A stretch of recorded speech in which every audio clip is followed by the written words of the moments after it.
create work for ourselves outside of the quote-unquote structure, outside of the institution. That's where we come from. So we started off in poetry houses creating work.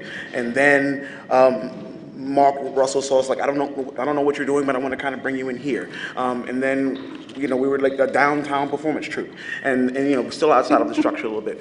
And then having New York Theater Workshop step up to producers on a major level, then all of a sudden we became a theater troupe. Still working the way we work, it's still operating the way we operate. What I've found now is that bigger institutions now are asking questions like, well, what do you need to make this happen? We're a group of 4 writers. So before we get to the devise stuff, we have 4 writers in the room. So when you commission us, first of all, the check has to be cut 4 ways. That's the first thing. So the check is cut 4 ways, which isn't a lot. And then we come together to write, and then we start bringing in who we want to play with. And what I've been finding, especially from Humana and especially from OSF, is what do you guys need to do what you guys do? We know you guys have a process, and I think what we've done over the years is if you bring a show in and it's semi-successful, then they kind of trust you to do another one. So they're trusting you like, well, what do you guys need? So for us, can you get us in a room where we're all together to kind of work? So what OSF did was because we come up outside of the structure, we have relationships with presenters. Tons of presenters all over the country because we tour. Playmakers Rep and Joe Hodge was like, look, I got this house. You guys can come to the house.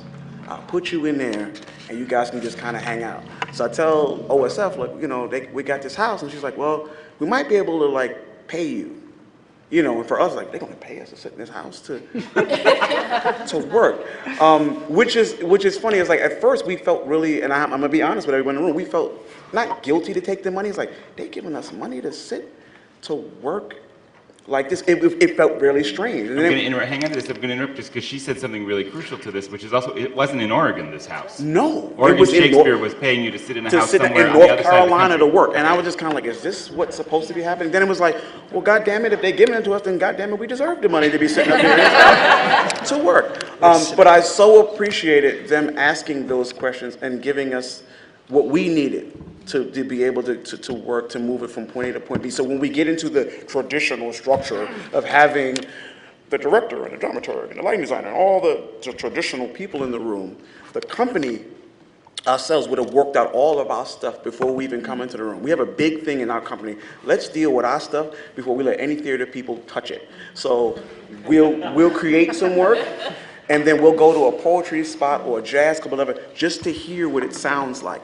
and get a real good sense of what we want it to sound like and feel like before we go into a theater room and go like, okay, I see this, I see that. So it helps us maintain, I feel, a healthy balance between what an institution can do, and I'm very happy to be involved in an institution, but when the institution can't support you or doesn't want to support you or have moved on to the next hot, sexy thing, you can still create and put together work the way you've always put together work. So for us, it's the same thing. We just got, a little bit of a bigger house to play in. I appreciated your emotion just now, and then the question David's asking about the tension between the different kinds of work. And I don't know if it's being crafty or survivalist, and I keep saying to every playwright I can meet this week, it's cyclical. Whether you are the playwright of the moment, or and a bit of craftiness too, because you don't want to be cycled out, you want to be cyclical. And so of our menu, like, I'm writing a play for South Coast, I'm writing a play for Campo Santo, and for the other two, it's going to be the devised format, and it's kind of fun to work in both. And I can honestly look in the mirror and say that they're coming from heart, mind, and soul, but in a timely fashion. Wow, that's big for him to say. Well, and you also said you raised such a good question in terms of the perception of resources and the fact that it does take more resources to bring a company in to devise work over time than it does to commission a single playwright, and that's a very important thing to be talking about. Just so super quickly, and when we think about like Outrageous Fortune and asking playwrights to subsidize the work of the American theater, like when you're talking about devised work and the work that institutions can't afford to commission and do not afford to commission the time they do pay for and the time they expect ensembles who are already created to pay for out of their already existing. All of a sudden, instead of underpaying one person, you're underpaying 5 or 12 or something like that. So that is also, and you're asking them to subsidize, you're asking their lives to subsidize the work that you present and produce, and that is different. That there is definitely a competition there. Okay. I can say, for us, we have a companies in residence policy, which is very low cost. Essentially, we get space. But when we get to the producing part of whatever comes out of that, we have our. This is also somewhat of a conflict between presenting and producing and what's in between. I feel we end up paying a fee often to the company or to the ensemble, an administrative fee, which is not insignificant amount of money. And I do think about, well, we're paying a lot of administrators and we're not putting that money toward artists, and we might.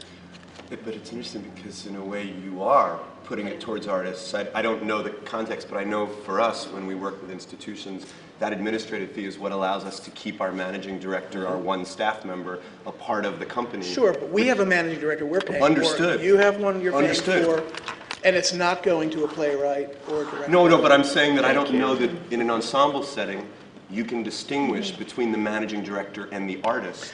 That's all I'm saying. Absolutely. So, But I feel it is not, yeah. Yeah. Preach. I hear you. I think what I told David, I don't really know what the term means, frankly. In my experience, what I see is people, or what I think we're really talking about is process in many ways. And what is beautiful about this momentarily hot word and new definitions, which I have no idea why we're so interested in always boxing ourselves in, which is one of our greatest problems. Yes. But I think this idea that now process is valued, you're seeing that value either institutionally, and sometimes funders, we get to work with Richard because process is valued, and that to me is very significant.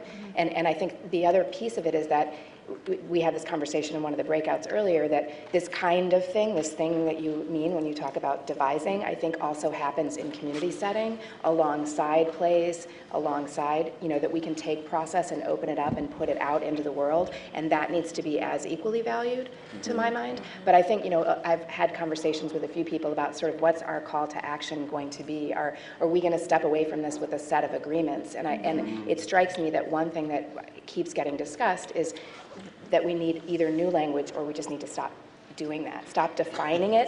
And to my mind, I just think we're talking about, and what we're saying is that to make great theater that resonates in the world, that turns things around so that theater is an utterly valued part of life in this country and elsewhere, we have to have great process. And maybe we don't need to define it, but we need to allow it to be empowered. And that, to me, is, I think, what we really are trying to get to. And I think when it's empowered, as you say, then the resources follow. That's what Stephen's case is the question that follows. Do they? What do you need? Do they? Not here's I don't know that I can say that's so true. No, I'm saying what's a healthy line here is that in this case where the geography didn't matter, the boundaries either didn't exist or weren't there and nobody cared about them, is this idea that process was empowered, and the questions started to be asked, what do you need, not this is how we work in our institution. I think that's a healthy sign. Yeah, I feel like the help is that there's an acceptance that there is not one process, that there are multiple processes that need to be being examined and explored, and that is feeding back to new play development too. Because writers also have different processes, but a lot of writers are like, oh, you have a reading and you might have a workshop for 25 hours and then we're going to do your play or not. you know, or you're going to do this draft and there's going to be dramaturgical conversations without you seeing it up living and breathing. So I feel like this is a two-way street of influence of how it can change the way all of the new work is being made. And I think that the climate is too complex today to have any reductivism at all for how we're approaching this. But the funding is a really big issue, because developing a work that is complex and hybrid or devised, whichever terms we're going to apply to it, it takes 2 to 3 years of an artist's life. And we don't have the climate that supports 2 to 3 years of an artist's life. But it's also 2 or 3 years of an organization like New York Theater Workshop to accumulate the resources to do that production. Exactly. And when you suddenly, you know, you're sitting there and you have to make decisions because there are limits of time, space, money. And something like, say, elevator repair service is going to cost that much money to do. And just to do a play like we usually do is that much money. It's putting that into a category of, well, do we really want to do that? Do we really believe in that?